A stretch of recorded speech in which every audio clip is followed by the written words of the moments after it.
안녕하세요. 삶의 뒷이야기를 전하는 시간 웃음 노후 사연 이야기입니다. 한 번도 말하지 못한 너무 늦은 고백이지만 이 시간만큼은 당신과 나누고 싶습니다. 마음을 꺼내는데 용기란 게 필요하다면 지금 함께 들어주시겠어요? 사연을 듣기 전에 구독과 좋아요 한번 눌러주시면 이야기 속 주인공들에게 큰 힘이 됩니다. 그럼 오늘의 사연 시작하겠습니다. 제 나이는 63입니다. 지난달 제 딸아이가 결혼을 했습니다. 29의 나이에 좋은 사람 만나 양가가 허락하고 형식 없이 소박한 예식이었지만 그날의 햇살은 정말 따뜻하고 평화로웠습니다. 딸은 제게 엄마, 이제 나도 어른인 것 같아라고 말했고 저는 그 아이의 손을 꼭 쥐며 말했습니다. 그래, 우리 딸 엄마보다 더 나은 삶 살아야 해. 그 말 속엔 수없이 많은 마음이 담겨 있었습니다. 그리고 그 순간까지도 저는 몰랐습니다. 제 인생에서 가장 무너지는 날이 그 결혼식 바로 그날일 줄은요. 하객이 하나둘 도착하고 조촐한 정원 예식장에 음악이 흐르고 있었습니다. 신랑은 떨리는 표정으로 딸아이를 기다리고 있었고 저는 한복 치마를 다듬으며 구두굽을 조심스럽게 딛고 있었습니다. 그때였습니다. 입구 쪽에서 한 청년이 걸어 들어왔습니다. 정장을 입었지만 아무리 봐도 초대받은 하객 같지 않았습니다. 왠지 낯이 익은 얼굴. 그 사람을 본 순간 제 숨이 목구멍에서 걸렸습니다. 몸이 얼어붙은 것처럼 움직이지 않았습니다. 눈앞에 그 청년, 그가 말했습니다. 엄마. 목소리는 조용했지만 그 말 한마디가 제 세상을 무너뜨렸습니다. 뭐라고? 나예요. 엄마 아들이요. 내 이름 기억나요? 순간 예식장 주변의 모든 소리가 멈춘 듯 했습니다. 하객들의 웅성거림, 사진사의 셔터 소리, 딸의 입장 음악까지도 제 귀에는 아무것도 들어오지 않았습니다. 그 아이는, 그 이름은 제가 25년 전 잃어버린 내 아들이었습니다. 그날 이후 저는 그 아이를 죽은 줄로만 알고 살았습니다. 그리움도, 죄책감도, 원망도 시간 속에 묻고 또 묻으며 살아왔습니다. 그런데 딸 결혼식 날, 그 아이가 제 앞에 서 있었습니다. 그 청년은 눈을 떨지 않고 말했습니다. 진짜로 몰라요? 나예요. 정우요. 엄마가 옛날에 이름 지어줬잖아요. 그 이름. 정우. 나는 그 이름을 한 번도 입 밖에 내지 않았습니다. 가슴 속에서만 불렀습니다. 밤에 혼자 울면서 생일날 촛불을 끄면서 기도할 때마다 단 한 번도 빼놓지 않고 속으로 외웠던 그 이름. 그 아이를 나는 지금 바로 눈앞에서 보고 있었습니다. 그날 결혼식은 무사히 끝났습니다.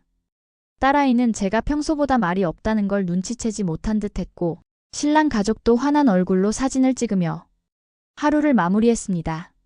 하지만 저만은 끝내 그 청년의 얼굴을 머릿속에서 지울 수 없었습니다. 정우. 내 아들. 나는 그 아이를 정말 잃어버린 줄 알았습니다. 25년 전, 그날의 기억은 아직도 생생합니다. 그해 여름, 저는 남편과 큰 싸움을 했습니다. 사업에 실패하고 술에 빠져 있던 남편은 하루가 멀다 하고 화를 냈고 저와 아이들에게 손찌검도 서슴지 않았습니다. 아이 둘, 딸은 4살, 아들은 겨우 2살이었습니다. 그날도 남편은 술에 취해 들어왔고 정우를 안고 있던 저를 향해 소리를 질렀습니다. 그깟 것 하나 제대로 못 키우면서 뭘 잘했다고 징징대. 저는 울며 달랬고 정우는 겁에 질린 채 제 목을 끌어안았습니다. 그날 밤 참다 못한 저는 아이들을 안고 집을 나왔습니다.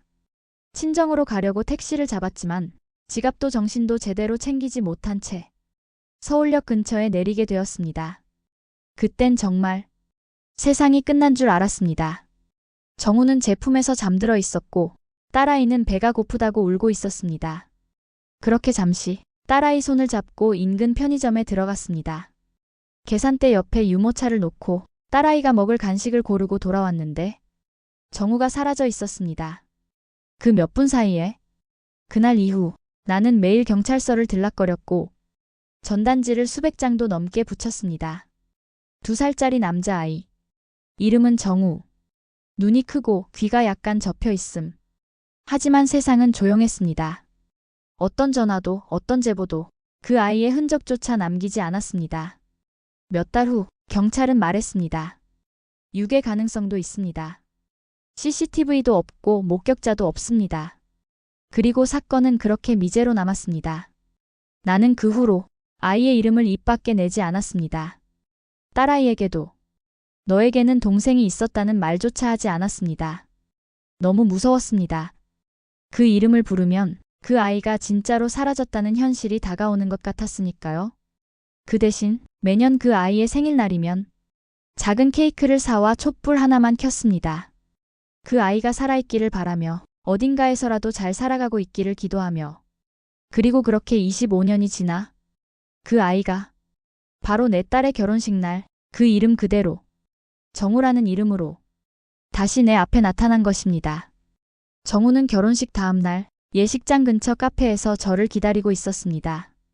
밤새 한숨도 못 잔 얼굴로 그는 제게 첫 마디를 꺼냈습니다. 그날 편의점에서 엄마가 날 두고 간 줄 알았어요. 저는 울먹이며 고개를 저었습니다. 아니야, 아니야. 절대 그런 게 아니었어. 엄마가 널 두고 간 게 아니야. 정우는 조용히 제 말을 들었습니다. 그리고 한참을 침묵하더니 작은 종이 한 장을 꺼냈습니다. 이게 입양 서류예요. 나 이걸 20살 때 알았어요. 그 전까진 그냥 내가 버려졌다는 생각만 하고 살았는데 이걸 보고 내가 누군가의 아들이구나. 처음 알았어요.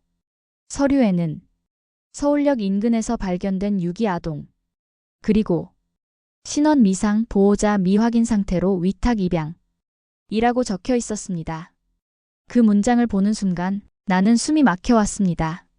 그 아이가 정말로 그날 내가 그 몇 분 사이에 사라져버린 내 아들이라는 걸 직감으로 알 수 있었습니다. 하지만 동시에 내 마음속에서 어떤 찢어지는 소리가 들렸습니다. 혹시 내가 너무 보고 싶어서 그저 비슷한 사람을 정우라고 믿고 싶은 건 아닐까? 그날 밤 남편에게 이야기했습니다. 딸아이 결혼식 날 나타난 청년, 그가 정우일지도 모른다고. 남편은 처음엔 말도 안 된다며 소리쳤습니다. 정우는 죽었어. 우리가 얼마나 찾았는데? 이제 와서 그런 말장난 하지 마. 하지만 내 눈물이 멈추지 않자 남편은 조용히 말했습니다.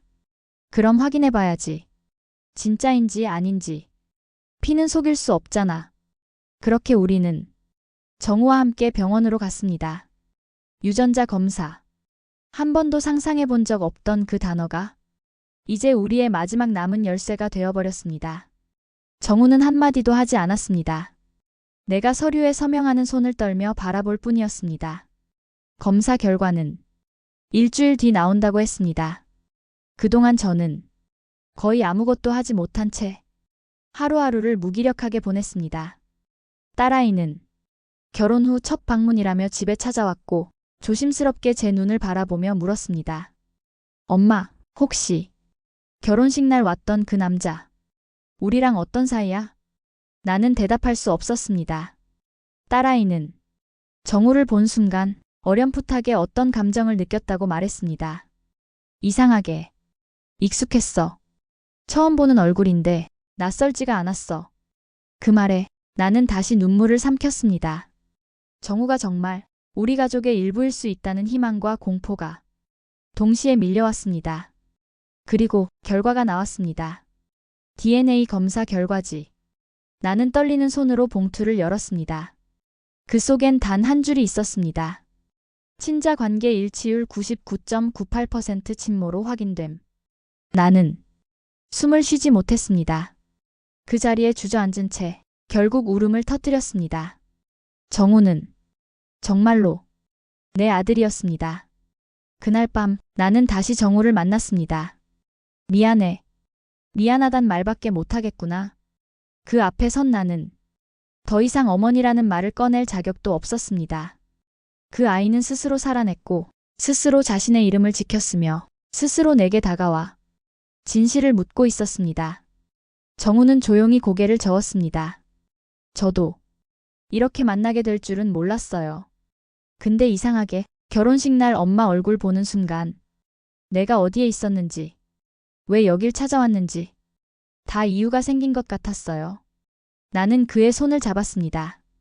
그 손은 내가 마지막으로 기억하던 2살 정우의 손과는 전혀 달랐습니다. 크고 단단하고 세상을 혼자 견뎌낸 손이었습니다. 며칠 후 남편과 나는 오랜만에 마주 앉았습니다. 그는 말없이 술을 따랐고 나는 말없이 그를 바라봤습니다. 정우, 그 아이를 집에 들이자고?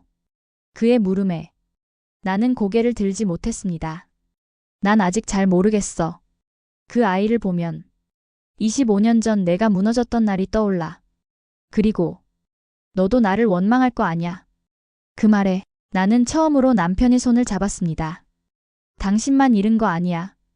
나도 그 아이를 하루도 안 잊고 살았어. 우리 둘 다 그날 이후 그림자 속에서 살아온 거야. 한참을 침묵하던 남편이 처음으로 고개를 끄덕였습니다. 알아. 나도 알아. 그래서 더 괴로운 거야. 그날 이후 정우는 한 달에 한두 번 우리를 찾아왔습니다. 딸아이에게는 아직 아무 말도 하지 않았지만 그 아이도 점점 정우에게 마음을 열고 있었습니다. 언젠가 말할 날이 오겠죠. 정우가 너의 오빠였다고. 엄마가 지켜주지 못했던 너의 형이라고. 나는 더 이상 그 아이의 이름을 숨기지 않습니다. 이름 썩자, 정우. 이제는 가슴속이 아니라 입으로, 마음으로 온전히 부를 수 있게 됐습니다. 그 아이가 내게 돌아온 것은 기적이 아니라 용기였습니다. 버려졌다고 생각하면서도 포기하지 않고 살아온 그 아이의 용기. 그리고 그 사실을 마주한 내 용기. 그래서 지금 나는 말할 수 있습니다. 정우야, 늦어서 미안해. 하지만 이제라도 엄마가 옆에 있을게. 네, 감사합니다. 웃음 노후 사연 이야기였습니다. 오늘의 이야기, 당신 마음에 작은 떨림이라도 전해졌다면 구독과 좋아요로 함께 해주세요. 다음에도 삶의 깊은 이야기를 꺼내 들고 찾아오겠습니다. 감사합니다.